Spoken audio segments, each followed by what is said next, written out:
The wind carried the faint scent of jet fuel and dust as Daniel Brooks stepped through the main gate of Fort Ellison. It had been years since he'd walked across a base like this, years since he'd heard the distant hum of engines, the echo of marching boots, or the metallic clang of a flagpole in the wind. Everything looked familiar, yet distant, like a dream half remembered. His daughter, Lily, held his hand tightly as they moved through the rows of gray buildings. She was only 8, but her quiet eyes carried the calmness of someone much older, a reflection of all the storms she had already weathered beside her father. Daniel had been invited to a veterans' welfare meeting, something about a new employment program for retired servicemen. He didn't expect much. The military had a way of moving on, of forgetting the ones who gave their best years to it. Still, he came, because hope, no matter how small, was something Lily deserved. His jacket was worn, the same one he'd carried through deployments in the Middle East. It carried the smell of sand and time, and though the patches had faded, he still wore it like armor. As they waited near the admin building, Daniel crouched beside Lily. "We'll just be a few minutes, sweetheart. Then maybe we can grab ice cream before heading home," he said, brushing a strand of hair from her face. She nodded, her smile faint but trusting. It was the kind of smile that reminded him why he kept going. Then, from the corner of his eye, he noticed movement, a convoy pulling up to the other side of the courtyard. 3 black SUVs, tinted windows, military escort. Something big. Daniel stood up instinctively, years of discipline still ingrained in his reflexes. Soldiers straightened as the door of the lead vehicle opened. A tall figure stepped out, wearing a deep navy uniform with silver pins that shimmered in the light. The base commander walked up to greet her, but Daniel's eyes were fixed, his breath catching in his throat. It was Emma. For a heartbeat, the world stopped. The sound of engines, voices, even the wind, all of it faded. The woman standing there was not the Emma he remembered, the one who used to wear sundresses and hum softly while watering the garden. This Emma was different, stronger, sharper, carrying a quiet authority that made everyone around her pause. Her uniform carried the insignia of a deputy defense commander. She moved with confidence, her every step measured, controlled. But beneath that steel composure, Daniel could still see the softness in her eyes, the same eyes that once looked at him with warmth and promises. Behind her, 5 children followed, each dressed neatly in school uniforms. The oldest, maybe 15, carried himself like he was used to responsibility.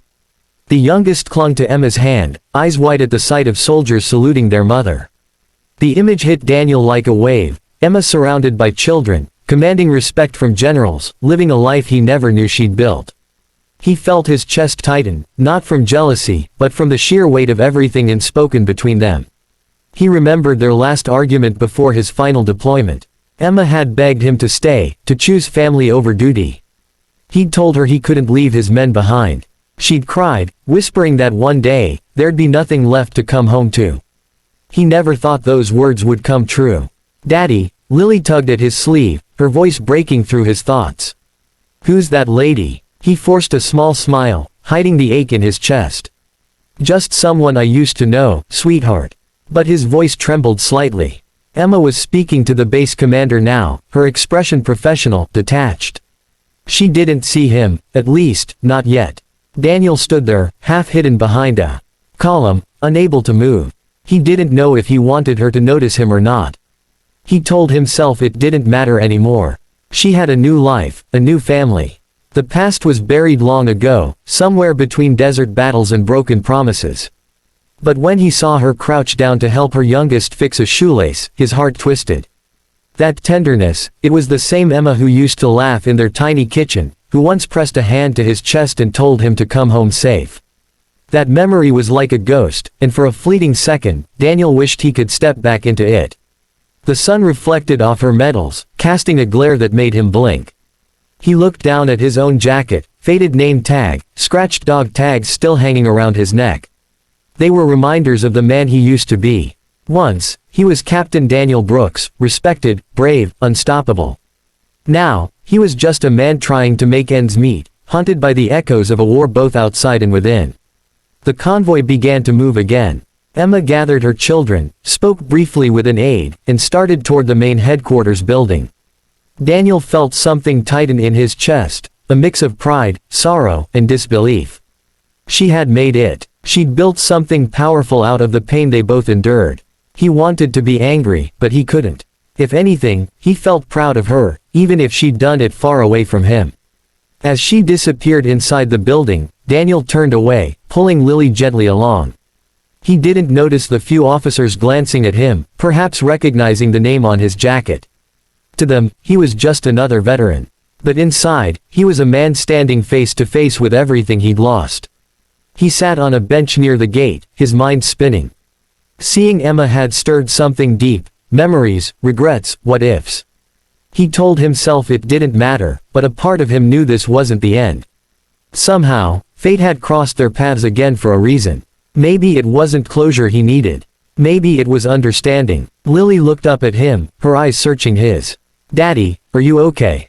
Daniel smiled faintly, forcing steadiness into his voice. "Yeah, kiddo. I just saw a ghost, that's all."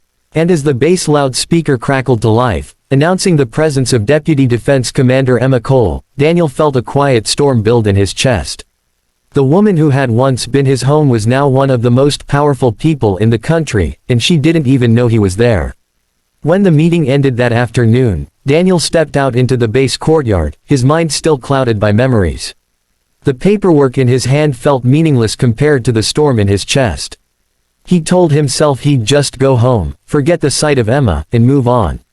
But fate, as always, had its own plans. As he passed the fountain near the command building, a sudden hush rippled through the air. He turned instinctively, and there she was. Emma was walking toward the parking area, her posture straight, her expression focused as a group of junior officers surrounded her.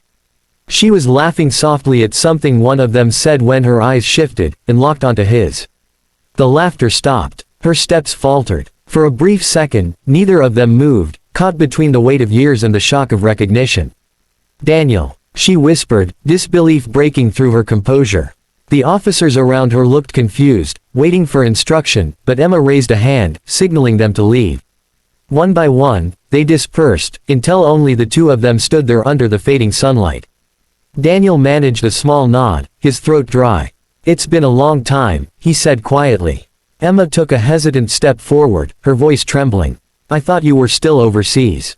He gave a half smile, though it didn't reach his eyes. "The war ended. For everyone except me." For a moment, the air between them was thick with everything unsaid, every missed call, every unanswered letter, every night one of them must have wondered where the other was. Emma's gaze dropped to the small figure standing beside him. Lily stared up curiously, her hand still wrapped around her father's. Emma's eyes softened immediately. "And this must be your daughter," she said gently, kneeling so she could meet Lily's eyes. "What's your name, sweetheart?" "Lily," the girl said shyly. "My daddy says he used to know you." Emma's breath caught. She looked up at Daniel, her eyes glassy. "Used to," she repeated softly. They ended up sitting together on a nearby bench, the world around them moving on as if nothing extraordinary was happening. But for them, every passing second was heavy.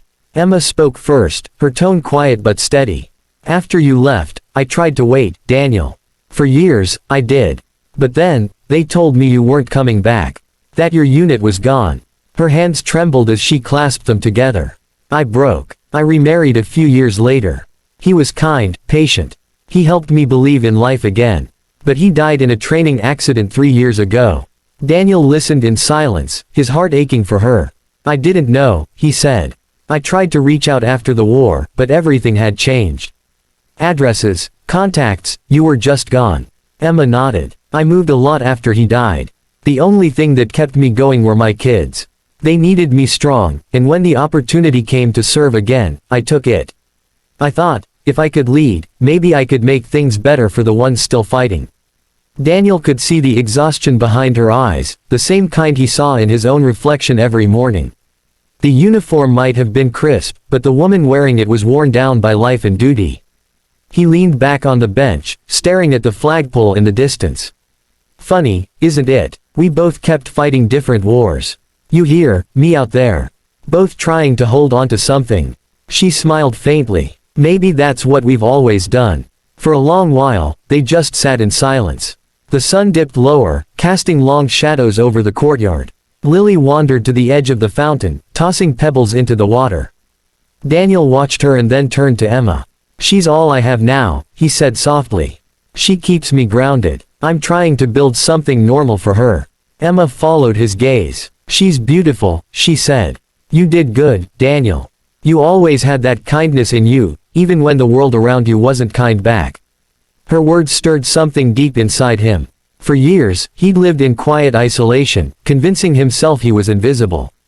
But here she was, the woman who once knew him better than anyone, reminding him that he wasn't lost, just tired. A base officer approached them, hesitant. Commander Cole, the convoy is ready. Emma nodded but didn't stand yet. She turned back to Daniel, her voice softer now. You should come by tomorrow. There's a veteran rehabilitation program starting here next week.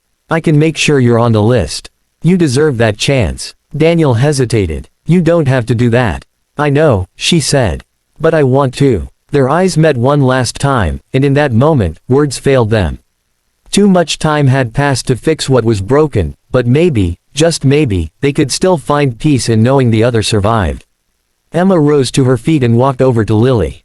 She knelt down again, smiling warmly. You have your father's eyes, she said gently. That's a very special thing to have. Lily giggled, unsure why the lady's voice shook a little as she said it. When Emma finally stepped away, Daniel stood too. Take care of yourself, Emma. She paused, looking back at him, the sunlight catching in her hair. You once fought for this country, Daniel, she said softly. Now fight for yourself. You've earned that right. Then she turned, her figure growing smaller as she walked toward the waiting cars. The convoy doors closed, engines roared, and she was gone again, this time not in anger, not in loss, but in a quiet kind of farewell. Daniel stood there long after the vehicles disappeared. He didn't move until Lily tugged at his hand. Daddy, she said, her eyes bright, are we going home? He looked down at her and smiled, though his eyes were damp. Yeah, sweetheart, he whispered. We're going home. As they walked toward the gate, the world seemed a little different. The past had found him, but it hadn't crushed him, it had reminded him that even broken stories could have meaning. For the first time in years, Daniel felt a spark of purpose, something steady and real. Maybe the battle wasn't over, but he was no longer fighting alone. The wind rose again, carrying the sound of distant laughter and the faint echo of a salute. Daniel turned his collar up against the chill and kept walking, his daughter's hand in his. Somewhere deep inside, he finally believed that he wasn't just surviving anymore, he was living again.